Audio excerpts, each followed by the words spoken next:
भला हुआ मेरी माला टूट गई, मैं राम भजन से छूटी। भला हुआ मेरी माला टूट गई, मैं राम भजन से छूटी। मेरे सिर से टली बला, भला हुआ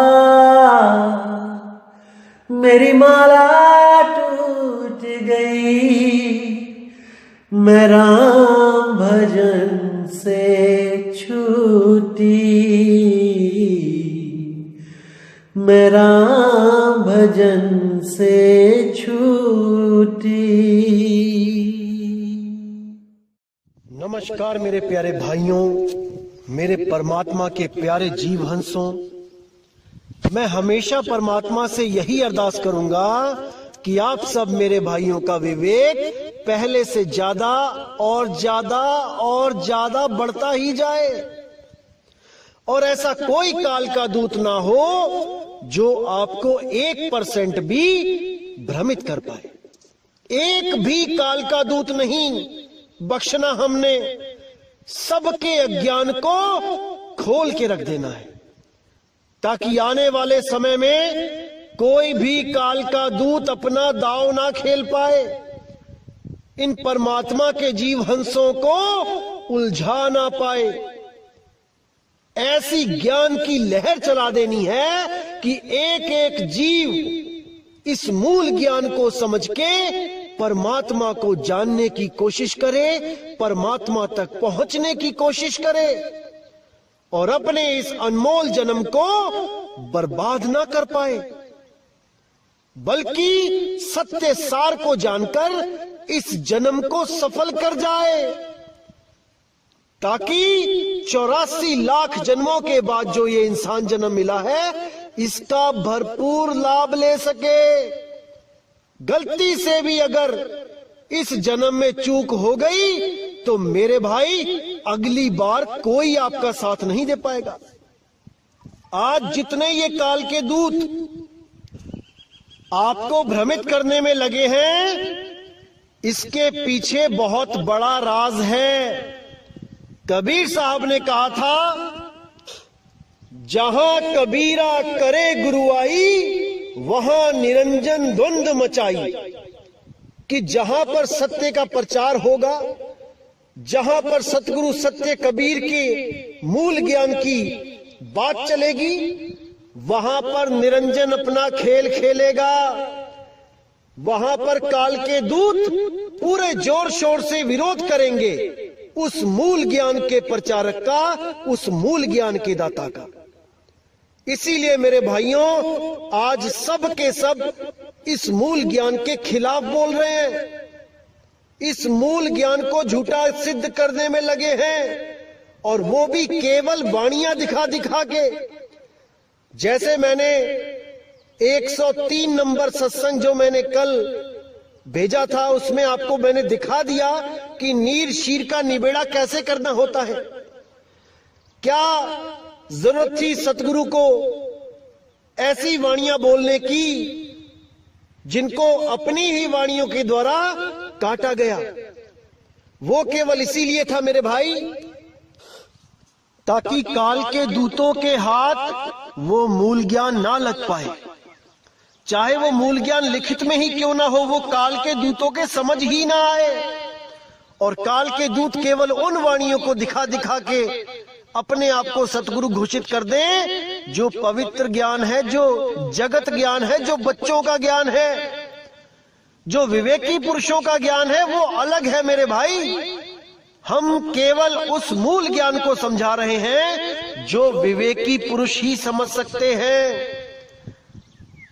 जो अकल में अभी बच्चे हैं वो इस ज्ञान को नहीं समझ सकते। वो केवल उन वाणियों का तर्क लेके चलेंगे जिन वाणियों को निम्न लेवल का बोला कबीर साहब ने।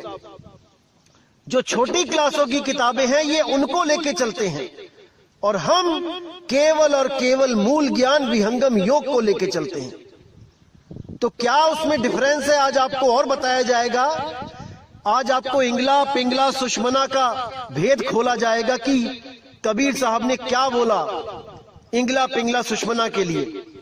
क्योंकि कई लोग आपको भ्रमित करेंगे कि देखो कबीर साहब की वाणियां भरी पड़ी है कि गंगा जमुना के बीच में जाना है, इंगला पिंगला के बीच में जाना है। मेरे भाई, वाणियां लिखी गई हैं, वो इसीलिए लिखी गई हैं ताकि काल के दूत पूरा जोर लगा दें ये समझाने में कि इंगला पिंगला सुषमना में ही जाना है। लेकिन उन काल दूतों को ये नहीं पता कि कबीर साहब ने मूल ज्ञान भी दे रखा है, जिस मूल ज्ञान को समझ के पिछली पढ़ाई को छोड़ के वो जीवहंस अगली पढ़ाई करने चला जाएगा।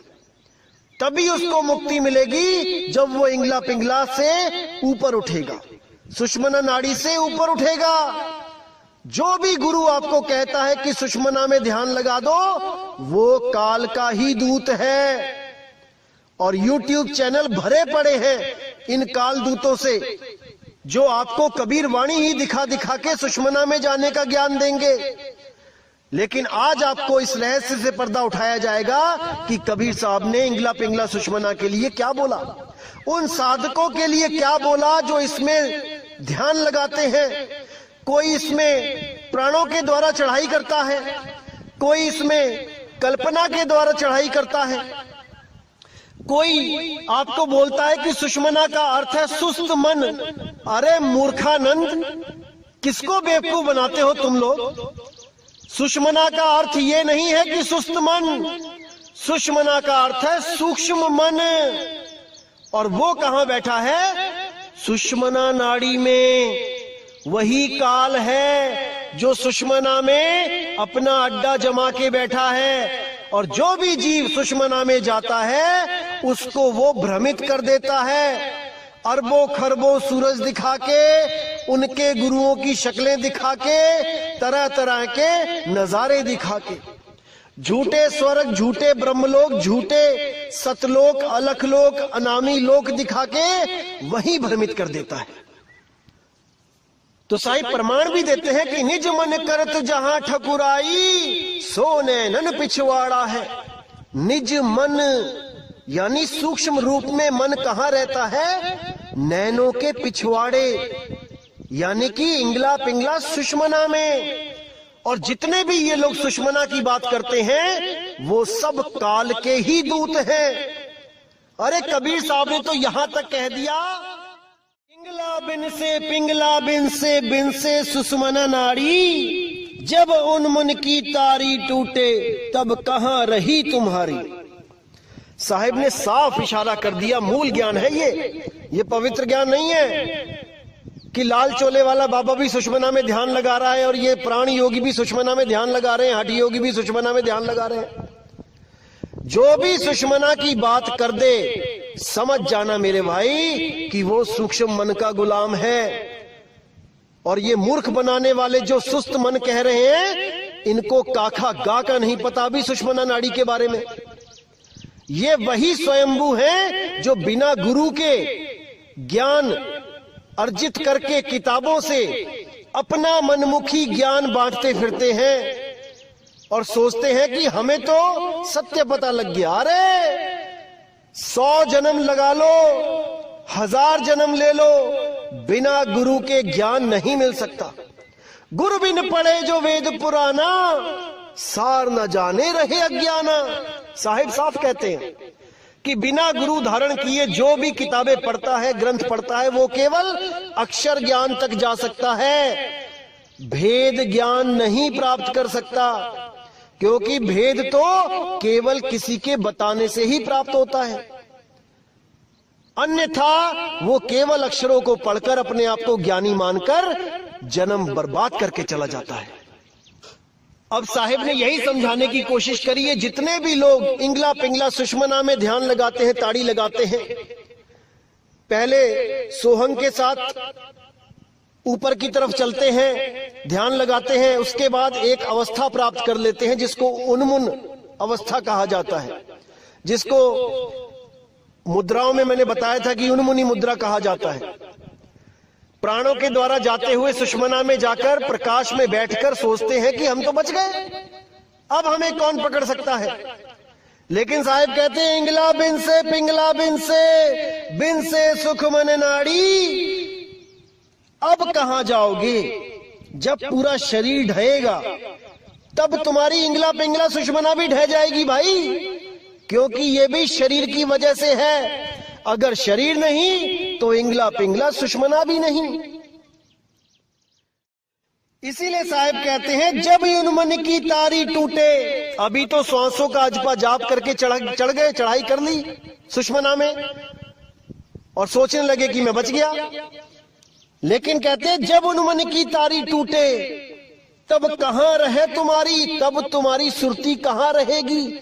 आज तो तुमने सुषमना में चढ़ा ली, लेकिन जब शरीर छूटेगा तब तुम भी गिरोगे, क्योंकि तुमने श्वासों का सहारा लिया है। और जब शरीर खत्म होगा तो श्वासें भी खत्म होंगी और तुम्हारी सुरती जो श्वासों में रमी हुई थी वो दोबारा गिर जाएगी, क्योंकि वो निराधार नहीं हो पाई। इसीलिए साहिब ने बोला इंगला पिंगला सुषमना त्रिकुटी सबको धाम, नी अक्षर श्वासा रहित ताकर भिन्न मुकाम। कि जितने भी ये अज्ञानी हैं इंगला पिंगला सुषमना और त्रिकुटी में जाने की बात करते हैं, जितने भी हैं, इनका धाम काल लोक है, ये काल के मुंह में जाएंगे। लेकिन नी अक्षर श्वासा रहित, उस नी अक्षर की जो साधना करेगा, जो श्वासा रहित, जिसमें श्वास की जरूरत नहीं पड़ती, वो केवल सुरती के द्वारा प्राप्त किया जाता है। नी अक्षर श्वासा रहित ताकर भिन्न मुकाम, उस मुकाम को, उस भिन्न मुकाम को बिरले जीव पहुंचेंगे, बहुत कम लोग पहुंचेंगे वहां तक। बाकी सब के सब इसी त्रिकुटी में इंगला पिंगला सुषमना में जाकर भ्रमित हो जाएंगे, उस काल के मुंह में चले जाएंगे। तो इन भेद की बातों को कोई भेदी सतगुरु ही बता सकता है, ये आम जीवों के बस की बात नहीं है मेरे भाई। और मुझे तो हैरानी होती है कि ये लोग कितने रंग बदलते हैं। पहले ये लोग कहते थे कि श्वासों के बिना बात नहीं बनेगी, श्वास ही सार है, सोहंग ही सार है। अब हमारे सत्संग सुन सुन के अब कहने लगे हैं कि वो सार शब्द एक रस है, वो बदलता नहीं है, वो एक धुन है। और कौन सी धुन बता देते हैं आपको? जो आप कान बंद करके या फिर 2 ग्लास अपने कानों पे रख लेना, दोनों ग्लास कानों के ऊपर जैसे ढक्कन लगाते हैं वैसे रख लेना, एक आवाज आएगी आपको झींगुर की तरह, जो टूटेगी नहीं, लगातार चलेगी। या फिर ये लोग कहते हैं कि किसी बंद कमरे में बैठ के, जहां बिल्कुल सुनसान हो, टीवी ना चल रहा हो, रेफ्रिजरेटर ना चल रहा हो, ये ना हो, वो ना हो, वहां जाकर ध्यान लगाओ तो एक आवाज चलेगी जिसमें कोई आवाज नहीं है, कोई नाद नहीं, कोई बिंद नहीं है उसमें, कोई ये नहीं, कोई वो नहीं। ऐसा भ्रमित करते हैं ये लोग। अरे भाई वो ईथर है, ईथर, जिसको 5वां तत्व आकाश तत्व बोला गया है। और इसी झिंगुर की आवाज को जो लगातार चल रही है, इसको ओंकार बोला है वेदों में। पूरे ब्रह्मांड में ये आवाज हो रही है जिसको उन्होंने ओंकार घोषित किया। इसी आवाज को सुनकर योगी जपी तपी सन्यासी भ्रमित होकर इसी 3 लोक में रह गए। ये सार शब्द नहीं है भाई, सार शब्द 3 लोक से न्यारा है, सार शब्द 3 लोक से न्यारा है। कि श्वास ऊपर चढ़ाई तो सोहंग, बाहर छोड़ी तो ओम, या श्वास ऊपर चढ़ाई तो को, नीचे छोड़ी तो हंग। मेरे भाई श्वासा मुंह से भी ली जाती है। जब आपको जुकाम होता है, दोनों नाक बंद होते हैं और 2-3 दिन तक आप परेशान रहते हो, सांस तक नहीं आती, तब आप मुंह से सांस लेते हो। अगर परमात्मा श्वासों में है तो मुंह से जो श्वास ले रहे हो परमात्मा उसमें भी है। आप वहां से सिमरण करके दिखाओ, कहां चढ़ोगे बताओ। तो मूर्ख बना रखा है इन दुनिया वालों ने, इन कालदूतों ने। आपने भ्रमित नहीं होना है मेरे भाई, आपने भ्रमित नहीं होना है।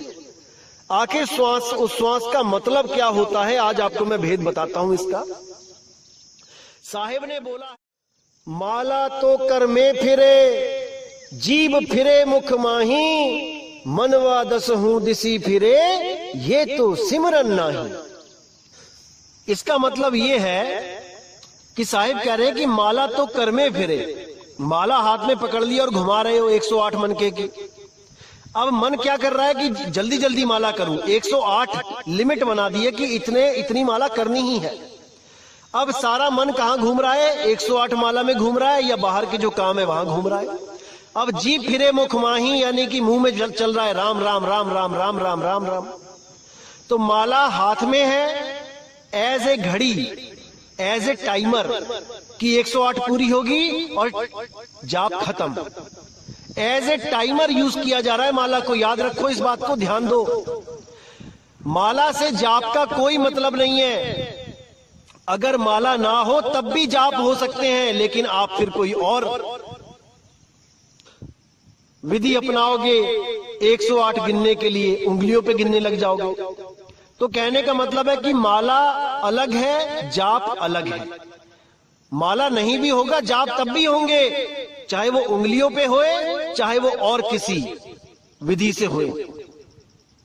तो माला अलग है और जाप अलग है। बिना माला के भी जाप हो सकता है। आप बिना माला लिए जाप करो, राम राम राम राम राम राम राम जपते रहो शाम तक, माला की जरूरत ही नहीं पड़ेगी।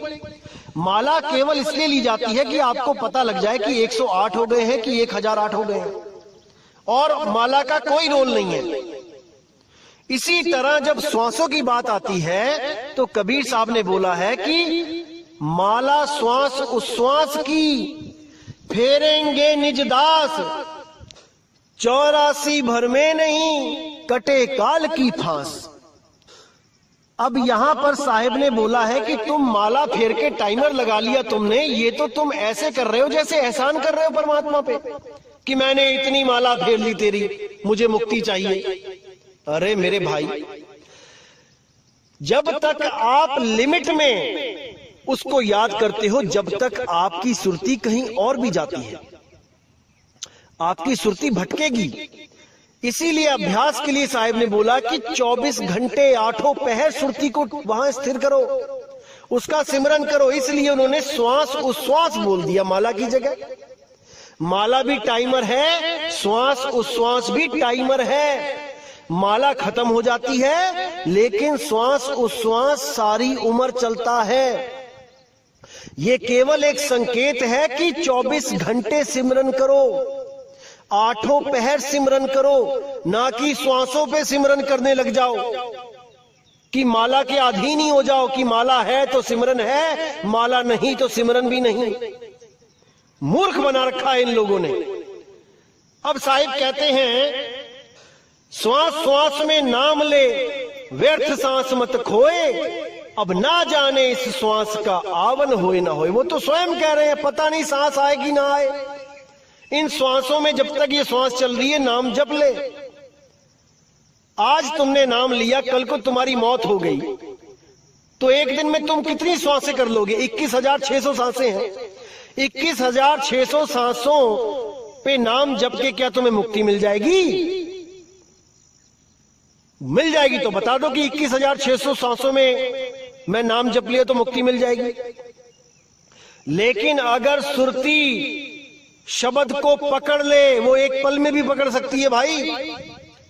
अगर वो एक पल में भी उसको पकड़ ले तो वो मुक्त है, उसको बांध नहीं सकता कोई।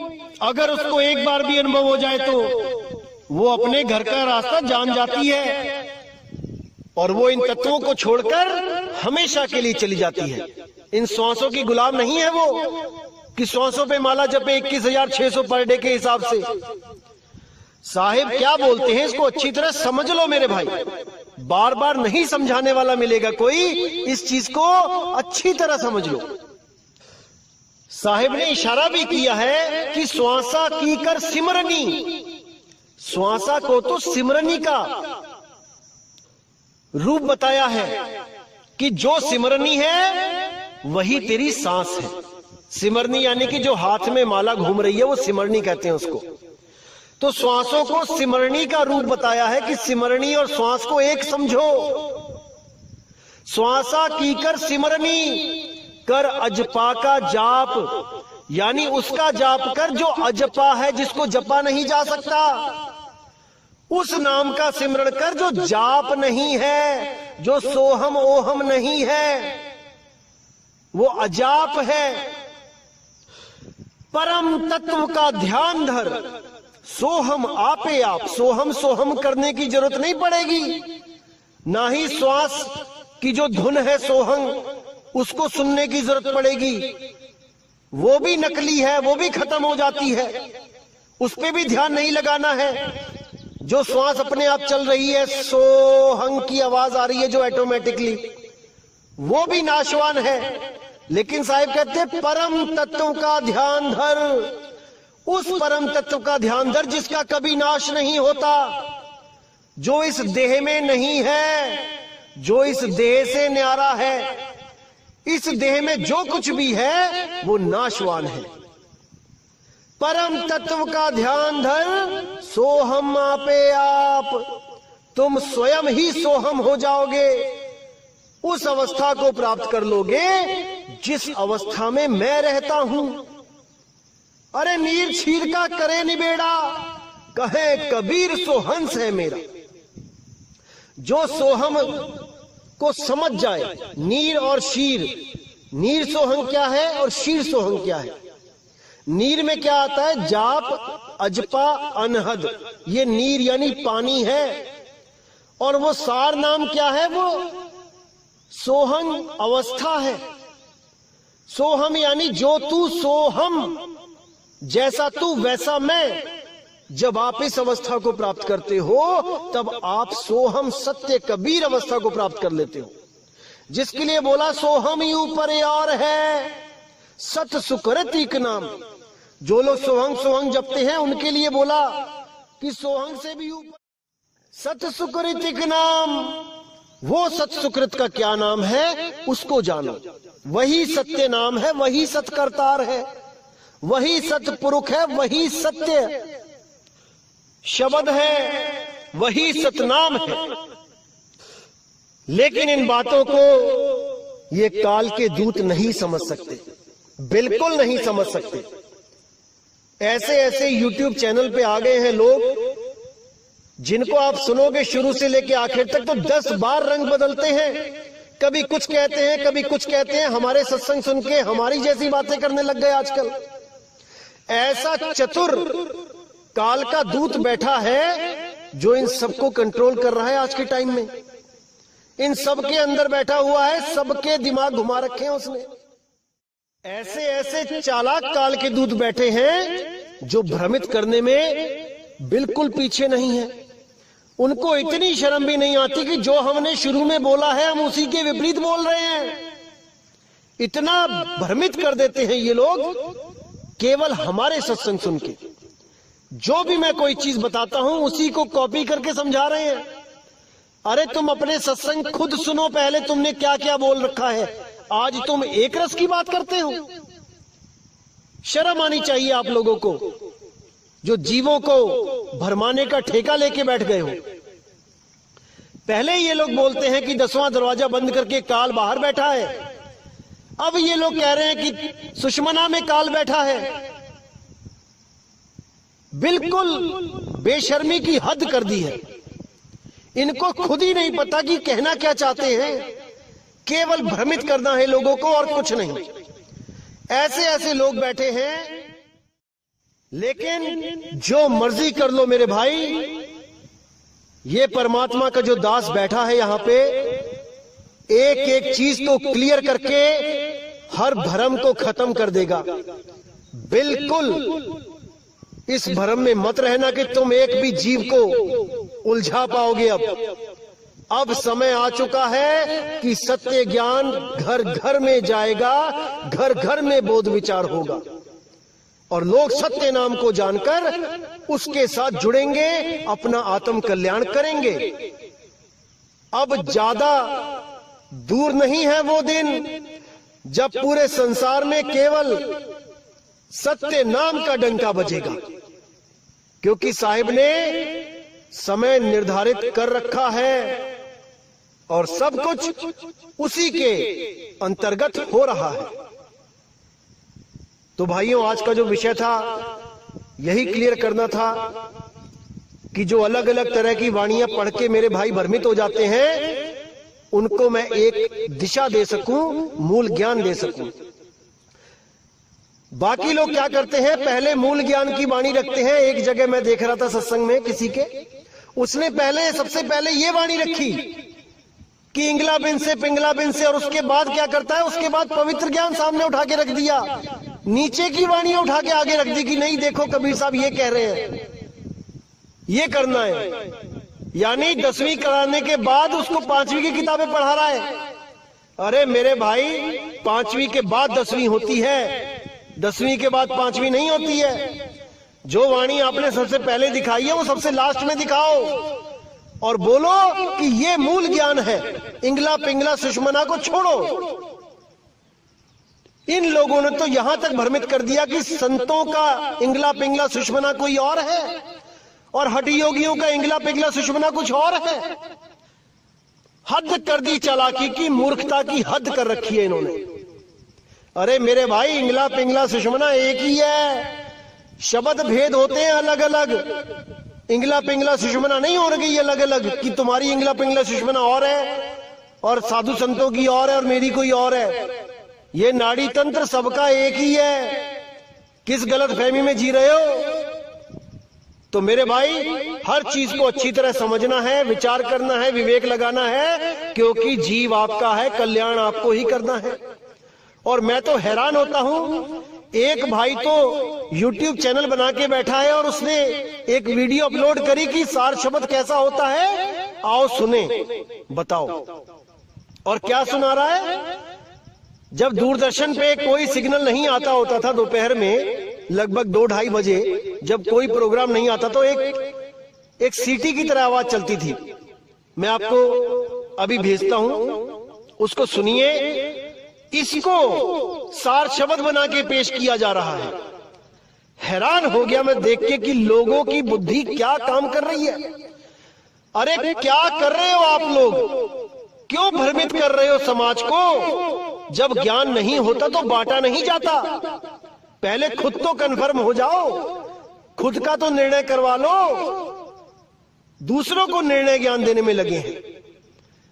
आइए सुनते हैं वो कौन सी धुन आजकल YouTube पे चलाई जा रही है, जिसको सार नाम बोला जा रहा है। सार शब्द की धुन बोली जा रही है। हद ही कर दी इन लोगों ने। आइए सुनते हैं।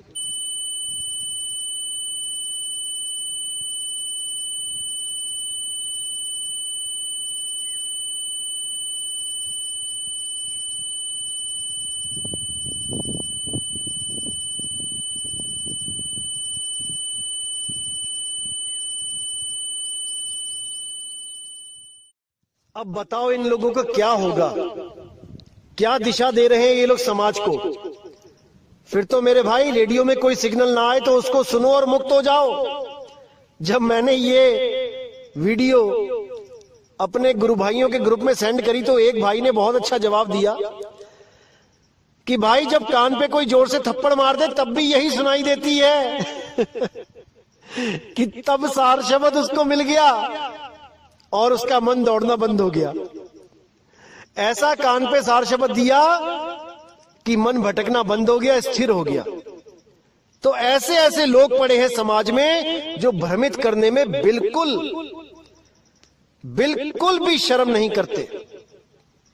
और सार शब्द कबीर साहब का मूल मंत्र क्या बता रहे हैं ये भी सुना देता हूं आपको मैं, ताकि कल को आप भ्रमित ना हो जाएं इन काल दूतों के चक्कर में। आइए सुनते हैं क्या मंत्र है इनके पास जो कबीर साहब कहते हैं कि हमेशा जपो। आइए सुनते हैं। आत्मा है, आत्मा है, आत्मा है, आत्मा है, आत्मा है, आत्मा है, आत्मा है। अब बताओ इन लोगों का क्या होगा? मैं तो हैरान हूं कि ऐसे ऐसे लोग भी पड़े हैं भारतवर्ष में। ऐसे ऐसे लोग पड़े हैं, हद हो गई, हद। अरे आत्मा है करके आत्मा मिल जाएगी क्या? ऐसे तो दुनिया में कोहिनूर भी है, पारस भी है, तो लग जाओ जपने। पारस है, कोहिनूर है, मिल जाएगा क्या? पता नहीं क्या सोच के लोग ज्ञान बांटने लग जाते हैं। खैर मेरे भाइयों, आपने भ्रमित नहीं होना है। कहीं भी कोई भ्रमणा आती है, कुछ भी ऐसा होता है, तो आप बेहिचक सवाल पूछ लीजिए। ये दास आपकी सेवा में ही बैठा है, एक एक चीज को क्लियर कर दिया जाएगा। बिल्कुल शर्माना नहीं है, कहीं भ्रमित नहीं होना है। बहुत कुछ बोलते हैं दुनिया में लोग, लेकिन सत्य कोई एक बोलता है। इसीलिए मेरे भाई बिल्कुल हिचकिचाना मत, हर सवाल का जवाब मिलेगा। सवाल पूछो तो सही। तो मेरे भाई, आज के सत्संग से आपको समझ जाना चाहिए कि मूल वाणी और पवित्र वाणी में क्या फर्क होता है, और साहिब ने कहां पर किस भाव में क्या बोला है, ये आपको समझना पड़ेगा। क्योंकि ये काल के दूत आपको भ्रमित करने में पीछे नहीं है। ये वाणियां दिखा दिखा के ही भ्रमित करते हैं। लेकिन अगर आपने मूल ज्ञान का विवेक वाणी समझ ली, फिर आपको कोई भ्रमित नहीं कर सकता। तो इसी के साथ दोस्तों मुझे विदा करें। जय गुरु बंदी छोड़ वैराग साहिब, जय गुरु बंदी छोड़ साधु शरण साहिब, जय गुरु बंदी छोड़ बाबा मदन साहिब, बाबा गरीबदास साहिब, बाबा नानक जी। जय जय सतगुरु बंदी छोड़ कबीर साहिब की सदा ही जय हो, सदा ही जय हो मेरे मालिक की साहिब बंदगी सतनाम।